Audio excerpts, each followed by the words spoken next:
जलाने वाली ठंड पड़ रही थी। जंगल की झाड़ियों से घिरा हुआ डाक बंगला काफी दिन में जितना सुंदर दिखता था, उतना ही इस रात के कोहरे में भयंकर नजर आ रहा था। डाक बंगला या यूं कह लीजिए सरकारी गेस्ट हाउस, जहां सरकारी कर्मचारी, नौकरशाह और मंत्री लोग रुक सकते हैं। उस रात मनमोहन अपनी बीवी अनु, बेटे रवि और बेटी जीविका के साथ वहां रुकने आया होता है। वो एक आम आदमी होता है, इसलिए भुगतान भरकर वो वहां ठहरता है। अब कोई गेस्ट हाउस नजर ही नहीं आ रहा है मुझे, इसीलिए यहाँ आना पड़ा। माफ करना रवि बेटा। क्या पापा, अभी ये डाक बंगला कितना खौफनाक नजर आ रहा है। इसमें हम अगले 2 दिन कैसे बिताएंगे? रवि बेटा, कॉलेज का लास्ट ईयर चल रहा है तुम्हारा, इतने बड़े हो गए हो फिर भी इतना डरते हो। अब हम भी क्या करें? अगले 2 दिनों तक इस गांव से बाहर मौसम खराब होने की आशंका है और साथ ही भूकंप आने की भी। अरे मेरे डरपोक भाई, तुम कब सुधरोगे? अरे उल्टा इस डाक बंगले की खूबसूरती को देखो ना, यहाँ की शांति में कितना सुकून है। उफ। चुप रहो जीविका। वो चारों अपने अपने कमरों में आराम करने चले जाते हैं। रवि और जीविका एक कमरे में सोते हैं और मनमोहन और अनु एक कमरे में। जब जीविका आराम कर रही होती है, तभी अचानक से रवि को बाहर से किसी के हंसने की आवाज आती है।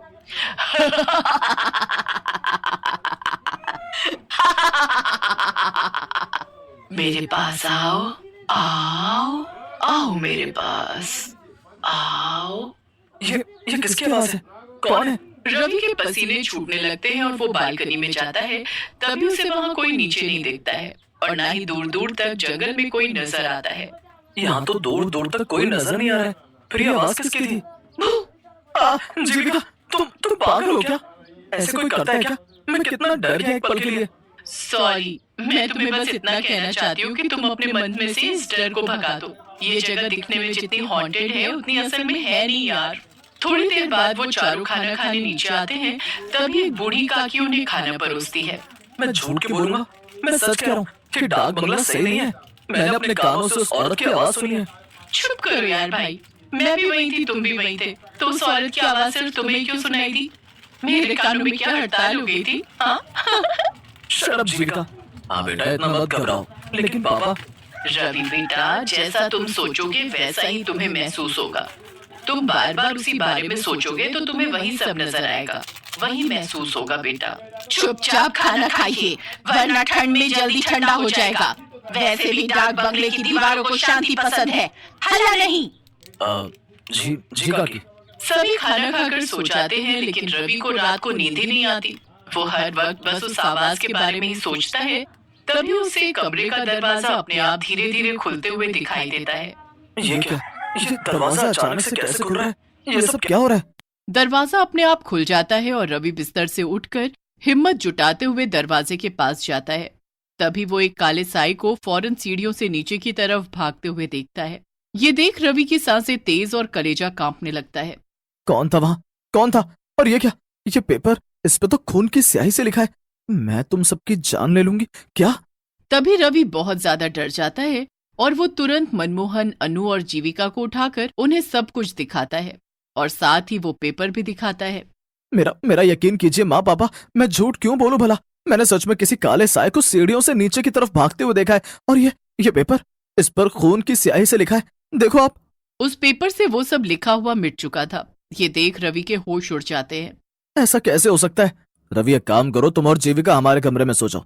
चारों एक साथ सोएंगे तो किसी को डर नहीं लगेगा। लेकिन पापा, मैं डर नहीं रहा, मैं बस मेरी और आपकी सबकी भलाई के लिए कह रहा हूँ। यहाँ से चलिए। आप सब भूत प्रेत में विश्वास नहीं करते होंगे, लेकिन मुझे है। रवि भाई, तुम कुछ ज्यादा ही सोच रहे हो। बस रवि, चलो सोने। अब और कुछ नहीं सुनना है हमें। पहले ही तुम्हारे पापा और मैं बहुत थक चुके हैं। कोई रवि की बात समझने की कोशिश ही नहीं करता और सब एक ही कमरे में सो जाते हैं। जैसे तैसे रात गुजर जाती है।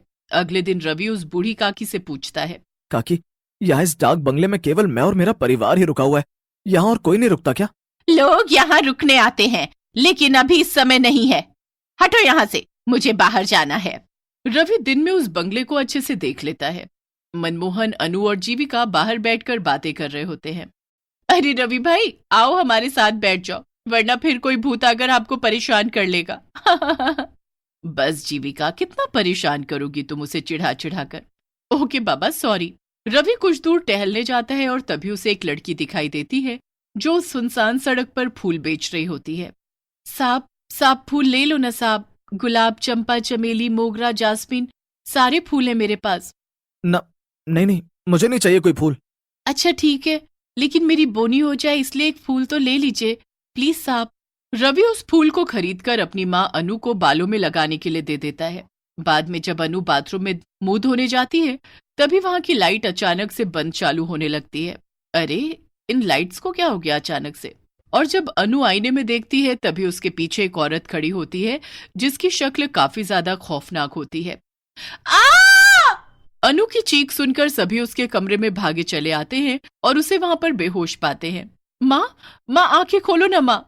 थोड़ी देर बाद जब अनु को होश आता है तभी वो उन तीनों को सारी घटना बताती है। अनु की जुबानी ये सारी बातें सुनकर उन तीनों के पैरों तले जमीन खिसक जाती है। माँ, ये सब सच है? हाँ जीविका बेटी, रवि बिल्कुल सच कह रहा था। देखो, मैंने कहा था ना आप तीनों से, इस डाक बंगले में जरूर कुछ तो गड़बड़ है। मनमोहन जी, मुझे कुछ नहीं पता, हम कहीं और रुक लेंगे, चाहिए तो जंगल में रुक लेंगे, लेकिन इस भूतिया डाक बंगले में बिल्कुल नहीं। हाँ पापा, अगर माँ और रवि ने यहाँ कुछ ऐसा महसूस किया है तो हमें यहाँ नहीं रुकना चाहिए। हाँ अनु, ठीक है, अपना अपना सामान ले लो, हम सब अभी इसी वक्त यहाँ से निकलते हैं। चारों अपना सामान पैक करके वहां से निकलने लगते हैं, लेकिन तभी वहां डाक बंगले के मुख्य दरवाजे पर वो बूढ़ी काकी खड़ी हो जाती है। काकी, हमें जाने दीजिए, हमें अब यहाँ नहीं रहना है। नहीं कहा ना, एक बार जब कोई इस डाक बंगले में आ जाता है तो वो फिर से वापस नहीं जा पाता। नहीं, आप हमें यहाँ जबरदस्ती रुकने के लिए नहीं कह सकती काकी, हमें जाने दीजिए प्लीज। मतलब ये कि तुम सब अब हमेशा हमेशा के लिए यहीं पर रहोगे, इंसान बनकर नहीं बल्कि भूत बनकर। उतने में अचानक से वो बूढ़ी काकी अपने भूतिया रूप में बदल जाती है और वहां आसपास सभी भूत इकट्ठे हो जाते हैं। ये सब देखकर चारों की रूह कांप उठती है और रोंगटे खड़े हो जाते हैं। नहीं, बचाओ! वो चारों भागने की कोशिश करते हैं लेकिन उनके पैर नहीं हिल पाते हैं और वो जमीन से चिपक कर रह जाते हैं। नहीं, हमने यहाँ रुककर बहुत बड़ी गलती कर दी, हमें यहाँ रुकना ही नहीं चाहिए था। बचाओ! ये हमारे पैरों को क्या हो गया? ये हिल क्यों नहीं रहे? हमें बख्श दो, हमें जाने दो, यहाँ से जाने दो, हमें जाने दो। नहीं, कहा था ना मैंने। अब तुम सबका अंत है, तुम सब भी हम भूतों की बिरादरी में शामिल हो जाओगे आज। ये तो वही फूल वाली लड़की है। यही तो इस डाक बंगले का नियम है, एक बार जो यहाँ पर आया वो वापस जिंदा नहीं लौट पाता, उसे तो मरना ही पड़ता है। ये सब मैंने शुरू किया था, क्योंकि कई सालों पहले इसी डाक बंगले में काम करते करते एक गेस्ट ने मेरी जान ली थी, क्योंकि मैंने उसे सोने की तस्करी करते हुए पकड़ लिया था और मैं उसका जुर्म पुलिस को बताऊं, इस डर के कारण उसने मुझे मार दिया, क्योंकि सभी इंसान ऐसे ही होते हैं, मतलबी और बुरे। सारे भूत अब उन चारों के पास आने लगते हैं और चारों काफी ज्यादा घबरा जाते हैं, लेकिन तभी हम यहाँ से भाग तो नहीं सकते, लेकिन अपने मुंह से भगवान को याद तो कर सकते हैं। माँ, पापा, जीविका, हनुमान जी ही अब हमें बचा सकते हैं। वो चारों एक साथ हनुमान चालीसा बोलना शुरू कर देते हैं। जय हनुमान ज्ञान गुण सागर, जय कपीस तिहु लोक उजागर, रामदूत अतुलित बलधामा, अंजनी पुत्र पवन सुत नामा। बंद करो, बंद करो।